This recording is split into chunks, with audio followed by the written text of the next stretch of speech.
Okay, I'm back.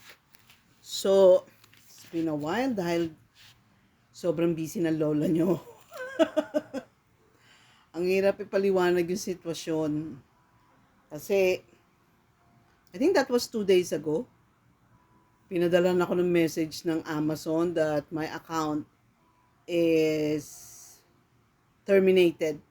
At yung termination na yon, pagka binigay ng Amazon yon, permanent yon, hindi ka na pwede mag-apply ulit.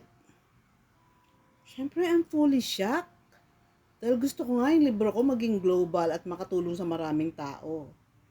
So, ang unang pumasok sa utak ko ay, hindi kay Lord to, sa kalaban to. Ayaw niyang makakatulong ka or mayroong mga tao mapupunta sa light.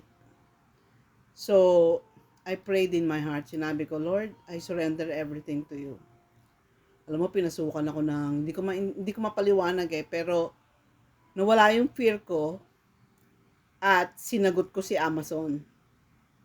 Para maganda yung sagot, ginawa ko muna yung letter, tapos pinasa ko kay ChatGPT, tapos binigyan ko ng instruction na gawin niyang very professional. Stern, professional, concise. Nakakala magaling ka sa adjectives pagka meron kang ChatGPT or AI ang ginagamit mo. Very important ang mga vocabulary sa instruction. Kasi tandaan mo, hindi tao yan. It depends on your words. Yung mga verbs, yung adjectives mo, dapat yan very precise, very concise. Siyempre, ang lola nyo nag-aral naman ng konti, at saka ang tagal ko sa sales. Dito, yung sales dito, binibigyan nila na masyadong attention ng words mo. So, yun ang training ko. I've realized, lahat ng dinanas ko sa buhay, is never wasted at saka talagang plano ni God. So lumabas yung letter, pinorward ko kagad kay Amazon. Mga siguro 2 minutes lang. Siyempre, ang Amazon is, global company yan eh. So gumagamit din niya ng AI, ang bilis ng sagot. Binigyan kagad ako ng, okay, sige, yan pala sitwasyon mo. Kasi, what they call this? Pinaliwanag ko yung side ko na yung phone na ginamit ko to show my identity kahapon is luma at nagmamalfunction pagdating dun sa part na kukunan ng picture yung IDs.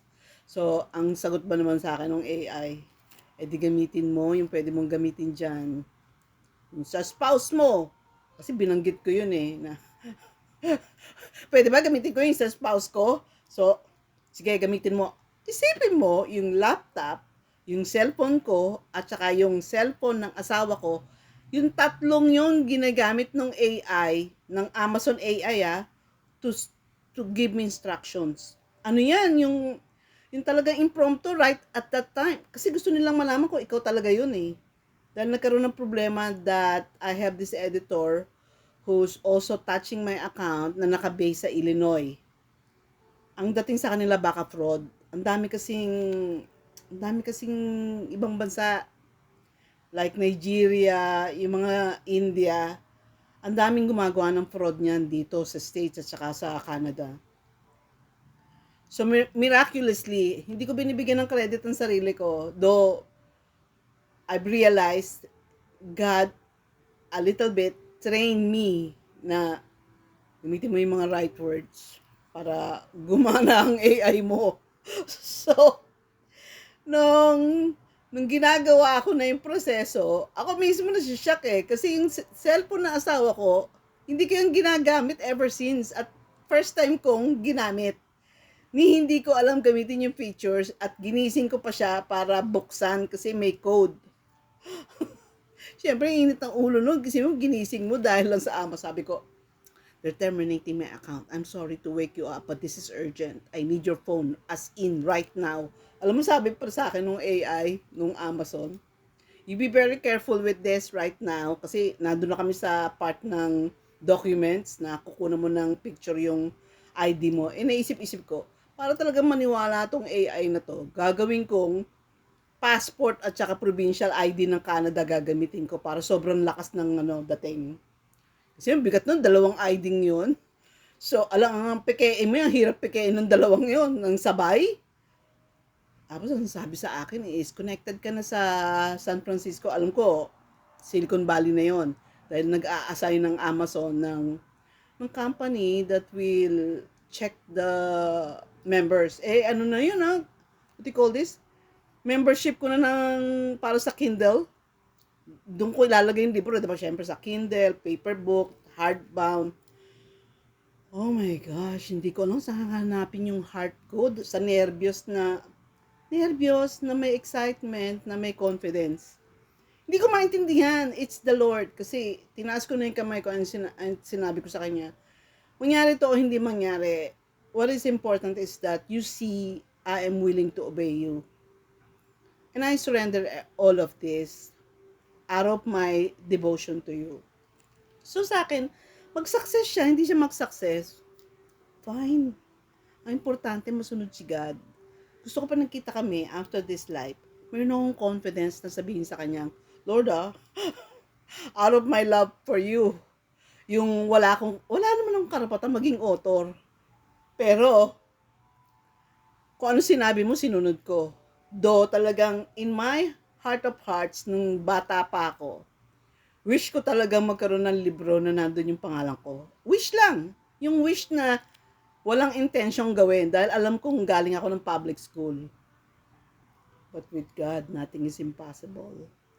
So yun, nagulat ako, na-approve ako the following day, sinabi na ni Amazon, it's fixed. Pwede mo na ilagay yung libro mo sa Kindle. Loka naman ako sa saya. Sa sobrang tuwa ko.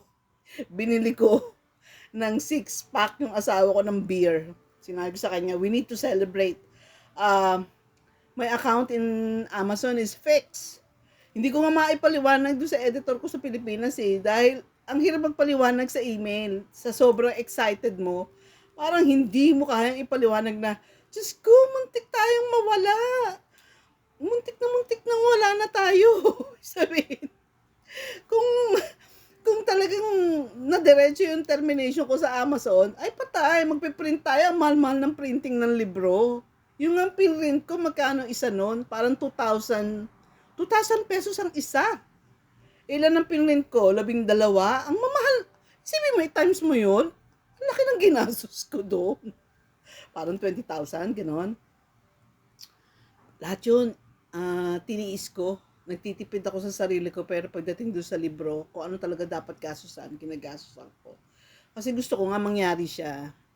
So, I wanna thank all those who helped me pray, lalo na alam ko may nag-fasting pa para sa akin.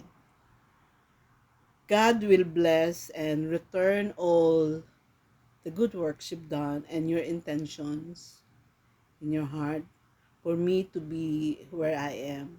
I'm so glad to serve the Lord. Sobrang saya ko at nakapasa ako sa Amazon. Pero hindi pa tapos ang laban.